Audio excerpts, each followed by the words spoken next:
this thing. It's kind of I'll awkward start. when it's like a support group when I got it. I got an idea. internet sensations around. Well, internet sensations around, and the best thing about this whole meeting today, James, it's 1 degree of separation. Yeah. But we really all, It's true. Efrain and I may have ran into each other. I would be surprised with the way that we travel that we haven't over the past, but we can't remember it. But we are literally, we talk about mutual friends and everything. Right. And this is wonderful to be absolutely coming together like this today. Absolutely. Yeah. So, Efrain, I don't know if you know it, but we met Monique Roberts, and we were fighting about this the other day, Jimmy. Yeah, when it I remember was. that. We couldn't decide if it was in Charlotte or LGA St. in Louis. New Orleans. Oh, that's true. But I think it was back in Charlotte. Could have been. Or St. Louis, one of those. But we talked to Monique, and Monique said, man, I need to hook you guys up with Efrain. Do you know Efrain Garcia? and at the time, no, I did not. But while we were sitting there, I went on LinkedIn, and I connected with you. I can't remember if you accepted or not, but he hasn't. Don't worry. yeah, we're working on it. Maybe after the show, but and we connected, right? And I started to see what was going on, and then I told Jimmy, I was like, "Hey, man, we need to have this guy on the show."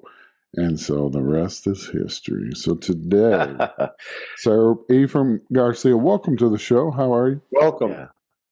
Yeah, thanks for having me, guys. It's been a very eventful week, and I'm happy to be here. It's finally get everything connected and working in the portable studio.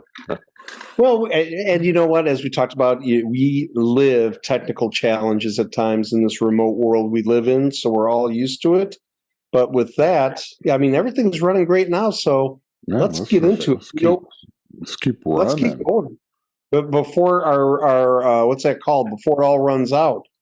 Or we might have to get another bucket of internet. That's what I was going to say. You took the words out of my mouth. I love it, man. We're like yin and yang, you know?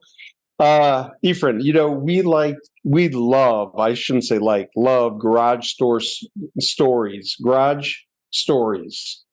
Am I saying that right? Beginning stories, origin stories. Coin that? Yeah. Is that new? Yeah. I'm trying to, you know. Besos on the garage, right? We like stories to understand where things began, and really, you have been all over LinkedIn for a while now, and you and I have been connected, and James, and just bringing us all together, connecting the dots. Share with us, tell us where this all began. What started your journey? Yeah, man. I kept hearing everybody. I mean, for 20 years, everybody's been saying, man, we just need a calendar. We just need to get everybody in sync. And then it took the world shutting down and rescheduling, going half virtual, half in person, kicking it down another year to finally say, man, somebody's got to take the initiative. Fortunately, I have a really nerdy friend. And just one day I had a wild hair. I said, I bought the domain actually a year before midstreamcalendar.com. And because I like going to these events. I really enjoy the people part and learning new technologies and services, and actually go booth to booth and like try to learn something. And when the global pandemic hit, and I'm like, oh man, this is the opportunity to like help people. And the other part is I sit on like 5 boards and planning committees for scholarship fundraising, community outreach, in the supply chain, engineering, construction, pipeline world, integrity management world. And I realized that nobody talked. And I mean, when I bought the domain, there was 3 young professional organizations having a happy hour on the same Thursday before Halloween.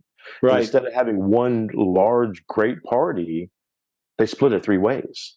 Yeah. And so I was like, man, you know what? So that's whenever I bought the domain. I was like, one day I'll do this. And then fast forward, we launched in 12 hours.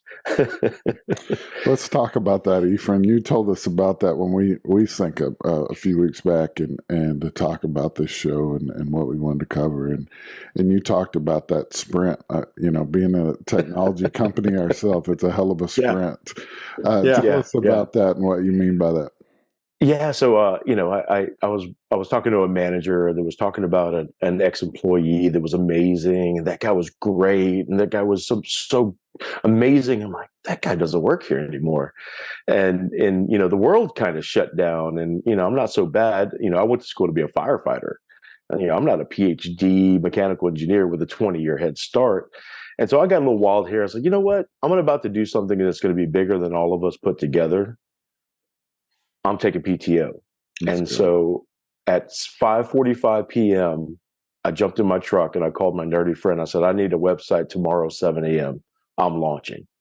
He was like, I just can't do it. I was like, man, put a subscribe now website coming soon. And so I got home after I had a newborn baby during the pandemic. It was wild, man, dealing with all that, and trying to provide for the family, make sure the kids are safe and whatnot. And so after everybody was put to bed, I was in this area, and I was like, okay, what's going to be the story? And so I learned how to do. During the pandemic, I learned how to make my own homemade flour tortillas and videography, telling a story. Let's tell a story. Let's tell a story. And then I said, well, you know what the story is? We need to play nice together. The whole industry really needs to work in sync. Yep. And so I posed the problem on video in here. My lighting was horrible. I had like a shotgun mic, like a very beginner setup. And I was like, and I looked back at the thing and I kind of cringe on the quality, and the audio was kind of clipping out, not great. I was like, who has time to keep track with all these things? It was like AMP, or NACE at the time, as they converted, and all these different GPA midstream at pipeliners and conferences. I was like, well, you don't have to anymore, because we're going to do it for you.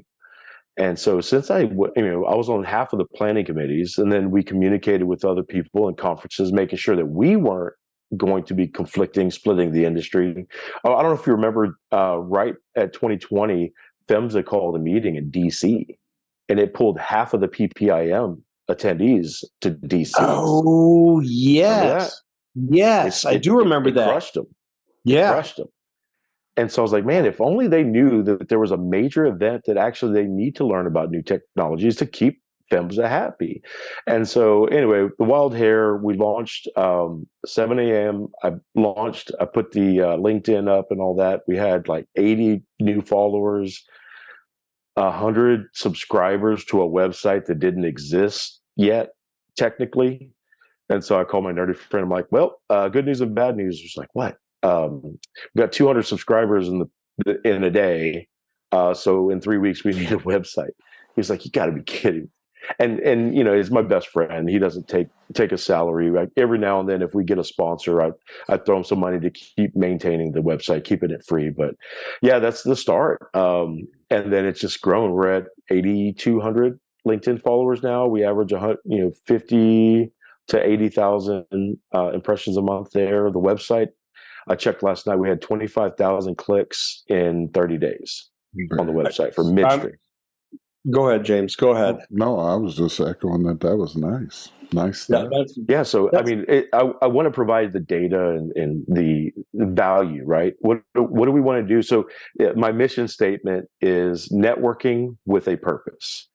And if we can bring these people together, we can bring awareness to tell a story with the videography. That's why I use the shirt cameraman. Mm-hmm. If we can tell a story about what we do as a community and what we do to impact the next generation, then let me capture this and tell that story. And then by everybody offsetting their dates, then we can actually be stronger. I would agree. And let me just jump in here real quick, because I have to tell you, you are speaking my love language, because this is my world and has been for years. And I have to tell you that at the beginning of the year, when we get our master calendar out, I go to it right away, and I sometimes panic. Yeah. I panic until I look, because what I'm doing, first of all, I'm seeing the events, and then I'm looking for overlaps, because if I'm supposed to be at this one and that one at their 2 days here and then 2 days there, and it doesn't work, I'm like, what do I pick? How do I pick? Right. How do you pick your favorite you shouldn't child? Have to. Yeah, no, that's what you said last time we talked, and that stuck with me, because that's really what happens, because and you guys know it, there is a chunk of time where it is laid back to back. Well, and back to and back is over each great. other, and it puts you in a spot where sadly I don't want to have to pick, but I'm going to have to. Yeah. Actually, I met the CEO for United Way of Greater Houston at the Phillips 66 United Way thing, and I may or may not have cornered her and said, "What are y'all doing, Williams? And you allowed two of your biggest supporters to have events on the same day. Instead of doubling it, you actually split it." Yeah. And she goes, "I didn't realize that." So being able to have the voice, so the platform is really the voice of us. You know, I gave away 300, um, 350 t-shirts last year. The back said, "We are midstream." And really, the message is we as individuals, we are the relationship holders, we are the community, we're the ones that give back, we're the ones leaving our families to go out to another city and really network with the purpose. The purpose is to keep our jobs happy, but also if you know how much more beneficial if we can impact the community, build lasting business relationships, and then then you have a little fun. It's fun. Yeah. Efrain, you kind of hit on it earlier, and I hope I'm not stealing your thunder, but you said midstream calendar, but I know Jimmy and I are sitting here going, "That's great," but how about all the rest of the streams, right? What are you going to do for us lately? Yeah. So Up and down. I know a lot of folks that are all up and down, and this is something I feel like all of us could benefit from. Yeah, I mean, one of the main questions was, when are you going to do downstream? I'm like, well, I also have that domain. When are you going to do upstream? Well, I have that domain. So I was ready for, and then, somebody said, man, all these new energies and renewables are coming out. So I also have that. And so, I didn't want to go off and bite off more than I can chew. I'm actually a downstream guy. In 2001, I started working inside of the plant. So I provided tools for them to build and maintain every refinery chemical plant. I have physically been inside of 95% of the ship channel. I've actually been inside of an ethylene furnace one time. I could fit back then. So I've been in it, and so I know kind of the turnaround world, the jargon, the people, also on the supply chain world. So, I was like, well, how do I describe everything that we do as a community? And I said, you know what? We're supporting all streams of energy. So rising above all the different brands is All Stream Energy Partners. So we support all streams of energy, and we partner with the community to advance technology and community, and just for a common good. It's been super, super fun, man. That's awesome. That is awesome. Well, good. I'm excited. That's my love I thought you were just going to leave us out and other folks out completely. I appreciate your inclusiveness. We love all streams. Absolutely. Efrain, something that I honed in on, and it's funny to talk about today because we can laugh about it as a group leading into this, that we did to try to make this episode happen. But even the quality of your work, the post-production, like you said, whether you learned it in an afternoon or over 15 years, it doesn't matter. You should try my tortillas. Oh man, I'm a big tortilla maker too. Man, say less. But I can tell you have a passion for, back in the day we would have called it radio and television.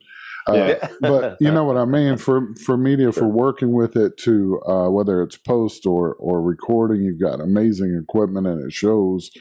Where does that come from? Just the desire and research.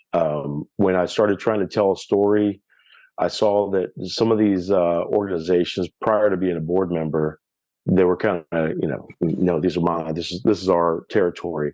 So I'm like, I was a photographer years ago, and I said, anybody taking any pictures? No, actually. So I started off taking pictures, and I would donate the pictures. Yeah. And then I was like, well, I can do a slideshow and put music to it and kind of summarize. And then I thought, well, shoot, I have a GoPro. Let me try that. And so I use a GoPro for taking little video clips. And my little signature move is the tents panning back with the GoPro and a stabilizer. So now you're seeing the whole image of everybody going back. People thought I had a drone. I had a stabilizer with a selfie stick, and I looked tall. And so I was like, well, shoot, I got pictures and I got this. Well, let me see if I can stitch it together. Yeah. And so the little waving goodbye is kind of the conclusion now to my signature conclusion to the video, is like welcoming the people. And I did notice that like the only people with pictures at the golf tournaments was the foursome that paid the least amount of money.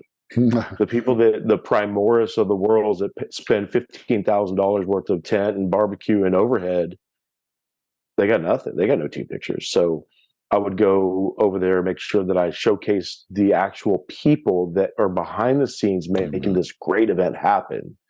And so it kind of like, hey, man, how this stuff must cost a lot of money. And I'm like, yeah. If it breaks, my mama said I can't buy anymore. Yeah. They're like, can we pitch in a couple $100? I'm like, yeah. So I didn't create this to make any money. I did it as a break even. And so a couple $100 pays for a flash drive. I'm like, well, let me put your logo up. And that's fine. Cool. It's digital. Cool. So that's kind of how it got funded. And so if y'all have seen some of the things online of the wine tastings, once we get our operating costs and pay off my nerdy friend to keep it maintained, what's left over, we do meetups. We do a wine tasting, executive meetup. What I like to do is I'll put a future engineer or supply chain student at the table with these people from the industry. Love it. So now it's a knowledge share.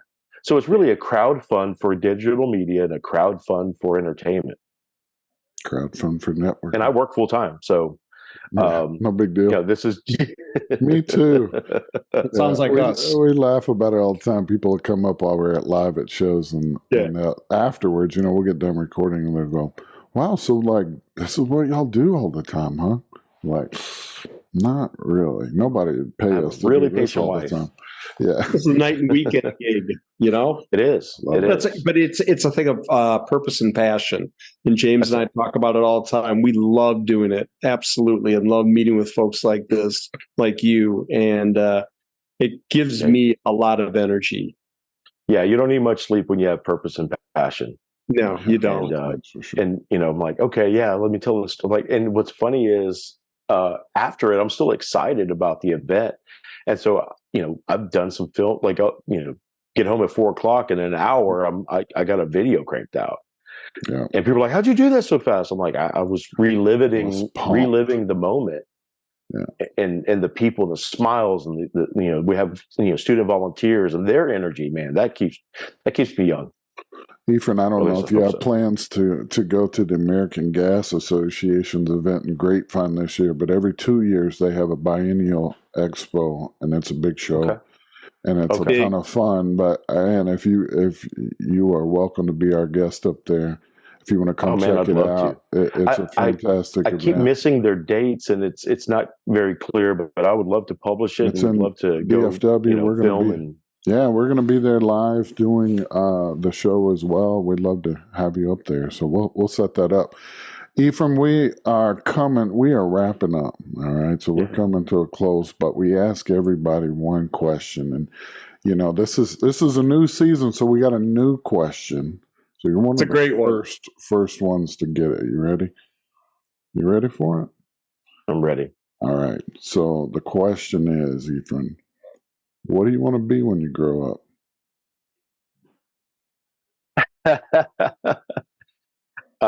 Funny. I want to just work for the fun of it and be able to connect people. I've always liked, since I was a 2-year-old little kid, I would make friends with everybody. I'd walk away, say that's my friend.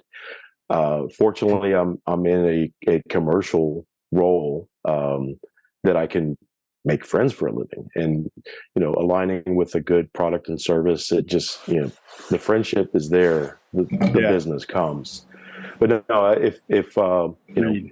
if I could just make friends for a living for the rest of my life, I'd be in a good spot. Amen. I think we were separated at birth, Efrain and I. That's like twins. That's my passion. I mean, I like I said, I get energy off that. I really do. It's a purpose and a passion. I think this question's going to work out. I got cold chills even when you said that. I was going to show you, but I have my jacket on. I'm not kidding. That's what I'm talking about. That's what. Yeah. And so, are you guys going to be able to make it to the Pipeline Pigging show? Unfortunately, I'm double booked. See, the thing happened, Efrain, that we're talking about. See, it's a need. It's a need. It is a need. So, if if y'all were there, you would have been able to participate in the PPIM conference crawl. Yeah, tell us a little bit about that. So, I told anybody that sponsored the calendar, again, people that keep it free, I said, let's do something unique. Let's create an incentive to make sure that these 6-8 people that are generous in keeping our platform free and funding our nice social events, we're going to give away an iPad. Whoa, my buddy. PlayStation 5. Mm-hmm. And I'm trying to figure out what's good and can fit in a carry-on. So it might be some ear pods or a Bluetooth speaker. Jim can ball up in a carry-on. Coffee mugs. Oh, yeah. If it was I balled like up in a carrier before. I'd put a Roadcaster in somebody's carry-on. No. But basically, it's going to be a conference bingo. If you get to visit all the different sponsors that are believing in same core values as us, really passionate about connecting people in the industry. All you got to do is visit 6 to 8 booths, and you put your name in the hat to go back to Findlay, Ohio, or Alpharetta, Georgia, or wherever these corporate offices are with the. It just incentivizes people to. The hardest thing is to have a reason to go up to a booth and say, "Hey, what do you guys do?" And so we give a reason. So I just came up with that idea a couple of weeks ago, so it'll be fun. Little bingo cards. Love it. I've never been to PPIM myself. Jim has multiple times, and he's told me all about it. I had all plans and got double booked because there wasn't a calendar I could use. It's at George R. Brown, isn't it? Isn't that George R. Brown again? That's kind of been the home base forever. Mm-hmm. Yeah, so it was West Chase for years, and then they had a tent outside. It outgrew that. Oh, yeah. That's right. Yeah. This whole industry has grown so much. And a couple of years ago, with the first year that it came there, I got a call from the general manager of Morton's. He goes, "What is going on in downtown? I sent my guys home a little early and I'm completely slammed." I'm like, "Oh, the Pipeline Pigging show. Midstream is strong right now." And he was like, "Oh my goodness.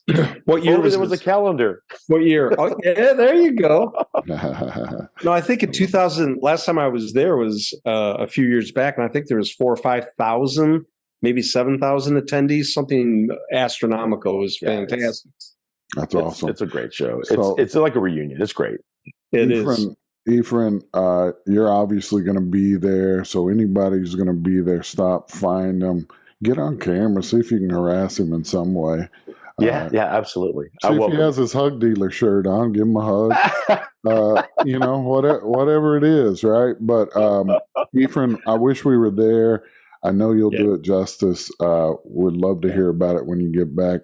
And again, that invite is open for AGA. I hope you'll come up and join us for sure.